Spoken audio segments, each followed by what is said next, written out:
जय हिंद दोस्तों। Magical math के एक और एपिसोड में आप सबका स्वागत है। हम लोग आज एक वीडियो टूर में चलेंगे, एक एजुकेशनल टूर पे चलेंगे और आज हम लोग का जो टॉपिक होगा वो होगा क्वाड्रेटिक इक्वेशंस।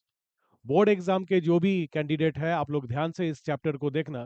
क्वाड्रेटिक इक्वेशन से 6 से 8 नंबर का क्वेश्चन आपको बोर्ड एग्जाम में मिल जाएंगे और ये काफी आसान है।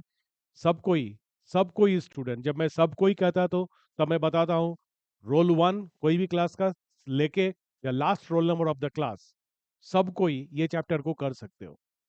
आप लोग वीडियो में मेरे साथ रहिए और देखिए क्वाड्रेटिक इक्वेशन के क्वेश्चन को कैसे सॉल्व किया जाता है। तो हम लोग शुरू करते हैं आज के वीडियो को। तो देखिए आप लोग, एक चीज सबसे पहले, आज का टॉपिक यही है क्वाड्रेटिक इक्वेशन। आज हम लोग देखेंगे क्या क्या पॉइंट मुझे जानना पड़ेगा।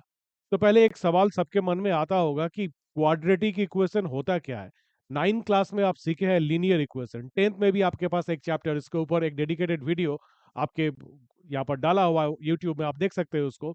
लीनियर इक्वेशन हम लोग देख चुके हैं, लेकिन अभी हम लोग देख रहे हैं, आज हम लोग का जो मेन टॉपिक होगा वो होगा क्वाड्रेटिक इक्वेशन। ये क्वाड्रेटिक इक्वेशन होता क्या है? कोई भी equation in the shape of A X square plus B X plus C, कोई भी इक्वेशन जो इस शेप में रहेगा, जिसमें ए होगा एक्स स्क्वायर का कोफिशिएंट, बी है एक्स का कोफिशिएंट और सी है कांस्टेंट टर्म। लेकिन इसमें शर्त यह है कि ये ए का वैल्यू किसी भी सूरत में जीरो नहीं हो सकता।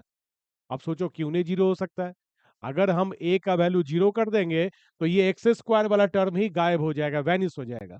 बचेगा क्या? बी एक्स प्लस सी। बी एक्स प्लस सी एक लीनियर टर्म है, तब तो क्वाड्रेटिक इक्वेशन ये रहा ही नहीं। बी और सी का वैल्यू जीरो हो सकता है, लेकिन ए का वैल्यू किसी भी सूरत में जीरो आ नहीं सकता। तो ये क्वाड्रेटिक इक्वेशन का पहचान है।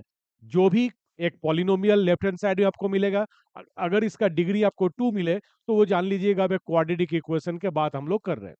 ठीक है। क्वाड्रेटिक इक्वेशन और क्वाड्रेटिक पॉलिनोमियल दोनों में बहुत अधिक समानता है, सिमिलरिटी है। कोई भी क्वाड्रेटिक पॉलिनोमियल को अगर हम लोग जीरो के साथ लिख दे तो वो एक इक्वेशन में कन्वर्ट कर जाता है। आप लोग पॉलिनोमियल के भी वीडियो देख चुके हैं, तो उस तरह से ही हम लोग इसको भी सॉल्व करेंगे। दोनों के बीच में एक समानता जरूर है। आप जब इस चैप्टर को करेंगे आपको पता चलेगा कि हम क्या बोलना चाह रहे थे। दूसरा चीज हम लोग अभी बात कर रहे थे जीरोस ऑफ द पॉलिनोमियल, पढ़े हम लोग इस चैप्टर को, आप लोग भी जरूर पढ़े होंगे। जीरोस ऑफ द पॉलिनोमियल क्या होता है? ठीक उस तरह से यहां पर आता है क्वाड्रेटिक इक्वेशन में हम लोग डील करेंगे रूट्स ऑफ द इक्वेशन। दोनों का मतलब लगभग लगभग सेम है। खाली पॉलिनोमियल पे वहां पर हम लोग जीरो शब्द इस्तेमाल करते हैं, और जब इक्वेशन का बात करते हैं तो उस समय हम लोग रूट्स ये शब्द को हम लोग इस्तेमाल करते हैं। तो रूट्स भैया बोलते किसको है? रूट्स मतलब वो न्यूमेरिकल वैल्यू जो वेरिएबल के जगह पे रिप्लेस करने पर कोई भी इक्वेशन के लेफ्ट हैंड साइड और राइट हैंड साइड दोनों पार्ट इक्वल हो जाता है, उसे कहते हैं रूट्स ऑफ द इक्वेशन। इसे अगर डिफाइन करना पड़े मुझे, ये तो हो गया समझाने के लिए बात, अगर आपसे कोई पूछ दे कि define roots of the equation, तो आपका आंसर क्या होगा? Let alpha be a root of the equation, then a alpha square plus b alpha plus c equals to zero. अगर ऐसा है and alpha should be a real number, in that case I can call alpha is a root of that equation. ठीक है। आगे बढ़ते एक और चीज में, एक चीज ध्यान दो, पॉलिनोमियल के बारे में अगर हम लोग चर्चा शुरू करते हैं तो एक एक चीज जान लो, थोड़ा हम लोग इतिहास में जाएंगे तो बेबीलोनियंस जो होता है, बेबीलोनियन कहाँ पर है? इराक से, बागदाद से करीब करीब करीब 80-100 किलोमीटर दूर में एक शहर हुआ करता था, जो 2300 बीसी, उससे पहले ये शहर हुआ करता था। काफी अधिक, आप लोग मेसोपोटामिया का नाम सुने होंगे हिस्ट्री में, उस समय का मैं बात कर रहा हूँ। उस समय के जो वहाँ के लोग थे ना, बहुत विद्वान थे वो लोग, बहुत पढ़ते लिखते थे उस समय। आज पता नहीं क्या हो गया, एक दूसरे को मारकाट करते रहता है वो लोग, लेकिन उस समय ये एरिया काफी काफी अधिक एक दिमाग की तरफ से काफी विकसित था, काफी डेवलप्ड एरिया था। उस समय क्वाड्रेटिक पॉलिनोमियल का पहला कंसेप्ट उन लोगों के दिमाग में आया था। उसके बाद जो दूसरा कंसेप्ट है, अरब कंट्री में भी पॉलिनोमियल के बारे में काफी अधिक चर्चा हुई। हम लोग भी पीछे नहीं है। हम लोग इंडियंस, हम लोग को हमेशा दबाया जाता है, लेकिन हम लोग भी कभी पीछे नहीं रहते। हम लोगों में भास्करा, ब्रह्मगुप्ता, ये सब पॉलिनोमियल के ऊपर, ये करीब करीब 620 एडी के आसपास इसके ऊपर काफी अधिक काम किए थे और पॉलिनोमियल पे काफी अधिक हम लोगों के देश को आगे लेके गए थे। और इनके बारे में बिना बोले, श्रीधराचार्य, इनके बारे में बिना बोले कोई भी क्वाड्रेटिक इक्वेशन को कोई खत्म कर ही नहीं सकता। श्रीधराचार्य, ये एक इंडियन सेंट थे, एक मुनि थे, ऋषि थे।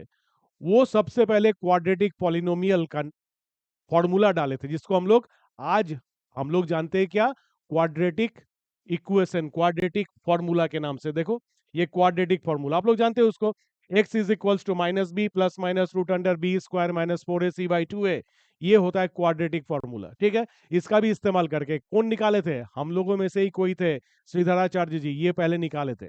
ठीक है, तो आप लोग इस चीज को ध्यान से देख लेना। ठीक है, आज हम लोग शुरू करते हैं आज के वीडियो के पहला क्वेश्चन के साथ। देखते हैं हम लोग का वीडियो क्या है, आप लोग चाहो तो इसका स्क्रीनशॉट लेके रख लो।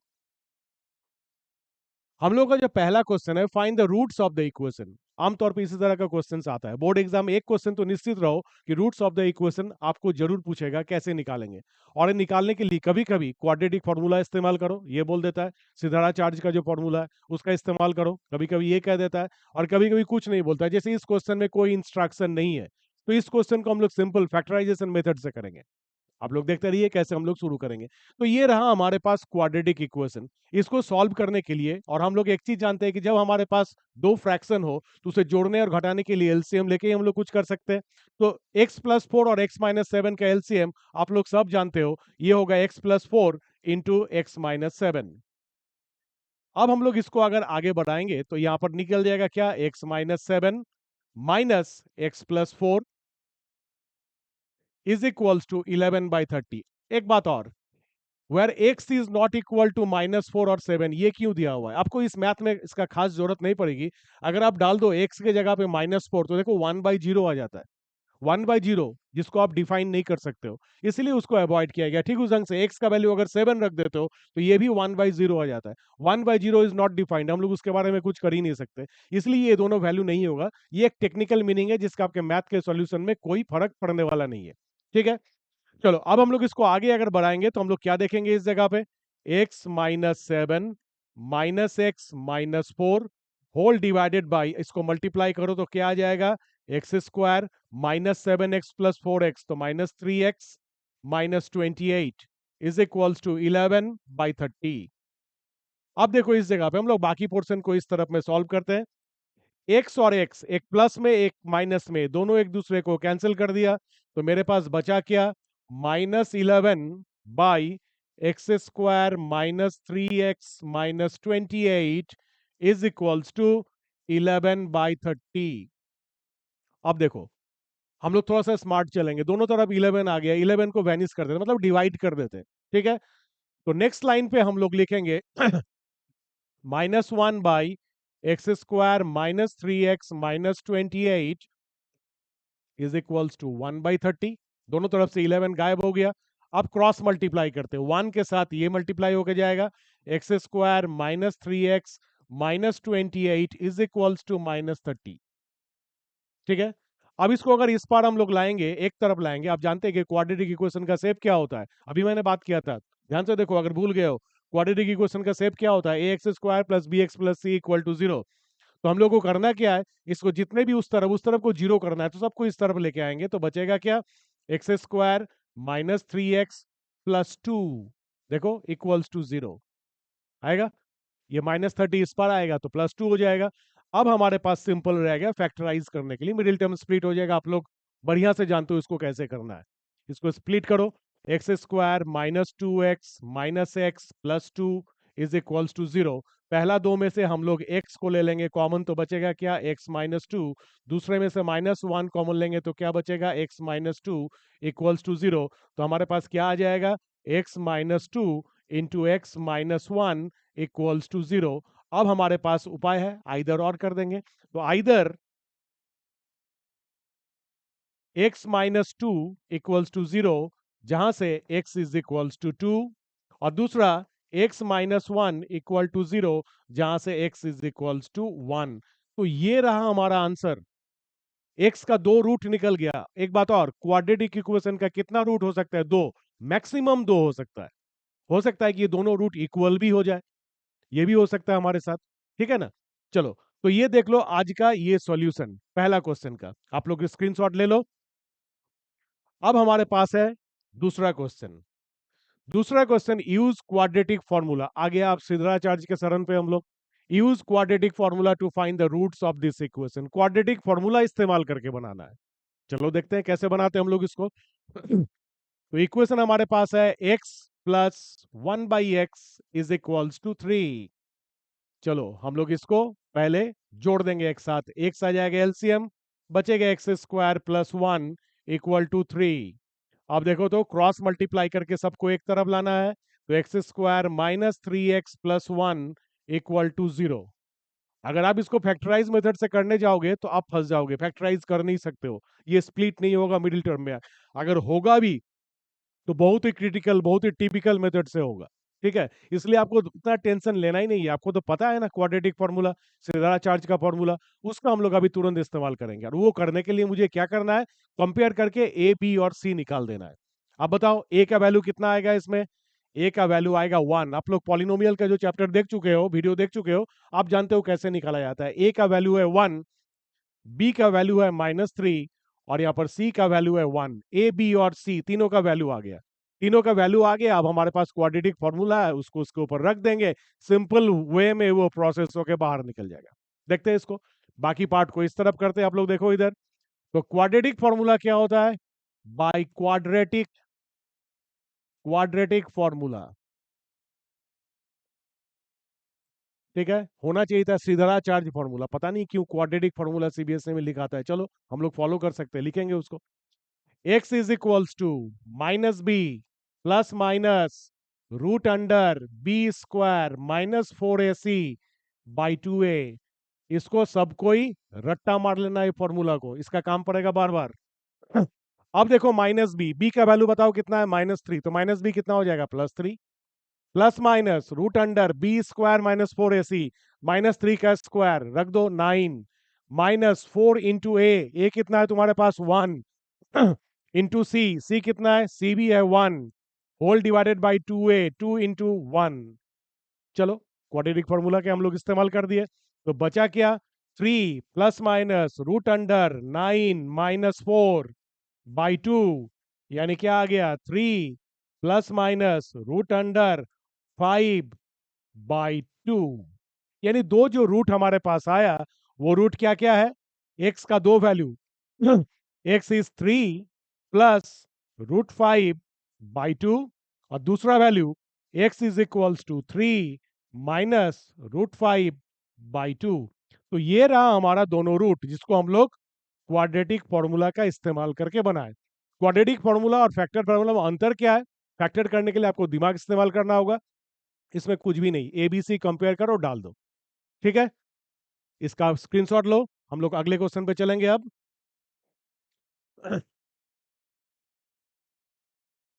हम लोग का तीसरा क्वेश्चन हमारे पास ये है, फाइंड द वैल्यू ऑफ के if the quadratic equation this. ये क्वाड्रेटिक इक्वेशन का इक्वल रूट्स है। कंडीशन जानते हो आप लोग, इक्वल रूट्स होने के लिए डी का वैल्यू, डी क्या होता है भाई, डी होता है डिस्क्रिमिनेंट। जानते हो ना, D is what, D is equals to B square -4ac। आप लोग जरूर इसके बारे में जानते होंगे, कोई बात नहीं। व्हाट, इसके डिस्क्रिमिनेंट के ऊपर एक डेडिकेटेड अलग से वीडियो हम लोग आगे डाल देंगे। आज फिलहाल जान लो D is equals to B square -4ac। A B C क्या है, ए है coefficient of X square, B है कोफिशिएंट ऑफ एक्स और सी है कांस्टेंट टर्म। तो डी है डिस्क्रिमिनेंट। एक्चुअली डिस्क्रिमिनेंट क्या होता है, आप लोग कार में स्टीयरिंग समझते हो, स्टीयरिंग का क्या रोल है, स्टीयरिंग से स्पीड को बढ़ा घटा नहीं सकते हो, गाड़ी को रोक नहीं सकते हो, चला नहीं सकते हो। स्टीयरिंग से क्या करते हो आप लोग, स्टीयरिंग से डायरेक्शन देते हो, गाड़ी को दिशा दिखाते हो। डिस्क्रिमिनेंट भी ठीक वही काम करता है। कोई भी क्वाड्रेटिक पॉलिनोमियल को किधर जाना है, किधर मतलब इसका रूट्स कैसे आने वाला है, ये तो रास्ता में चलेगा नहीं, मैथमेटिकली चलेगा। इसका रूट्स कैसे आने वाला है, इसके बारे में हम लोग डिस्क्रिमिनेंट से ही पता कर सकते हैं। अगर डी का वैल्यू, हम लोग कंडीशन को झटपट बोल देते हैं, अगर डी का वैल्यू 0 से कम है तो उसके रियल रूट्स होगा ही नहीं। अगर डी का वैल्यू 0 के इक्वल है तो उसको रियल एंड इक्वल रूट्स होगा, और डी का वैल्यू अगर 0 से ज्यादा है तो रियल तो होगा लेकिन डिस्टिंक्ट अनइक्वल रूट्स होगा। तो इसमें हमारे पास कंडीशन है इक्वल रूट्स। ये है इस क्वेश्चन का सारा चाबी, यहीं पे है, इक्वल रूट्स। इक्वल रूट्स होगा तो डिस्क्रिमिनेंट का वैल्यू 0 होगा। तो पहले कंपेयर करके डिस्क्रिमिनेंट निकाल लेते हैं। ठीक है, तो हमारे पास इक्वेशन है 2x स्क्वायर प्लस के एक्स प्लस 3 इक्वल्स टू 0। चलो कंपेयर करते हैं, ए का वैल्यू 2, बी का वैल्यू के और सी का वैल्यू 3, तीनों का वैल्यू आ गया।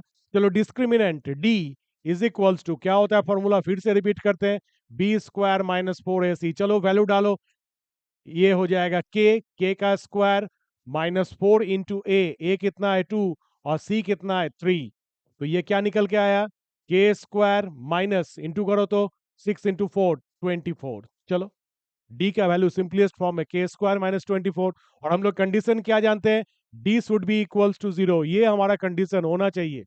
ठीक है, तो यानी कि के स्क्वायर -24 इसका वैल्यू 0 होना चाहिए। क्वेश्चन क्या पूछा था, के का वैल्यू क्या होगा। चलो तो के स्क्वायर इक्वल टू आ गया 24, यानी कि के का वैल्यू क्या आया, प्लस माइनस रूट अंडर 24। ये गलती आप लोग नहीं करोगे कि के इक्वल टू रूट 24, नहीं, के एक नंबर है, नंबर तो माइनस में भी आ सकता है।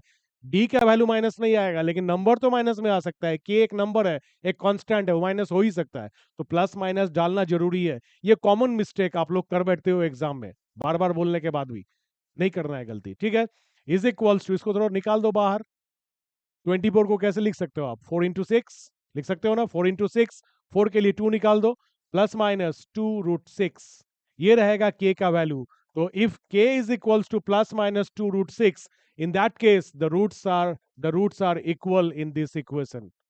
ठीक है, आप लोग समझ गए होंगे इस चैप्टर को, ये काफी इंपॉर्टेंट चैप्टर है, इसके ऊपर और एक डेडिकेटेड वीडियो हम लोग आगे भी पोस्ट करेंगे, आप लोग देखते रहिए, तब तक के लिए जय हिंद।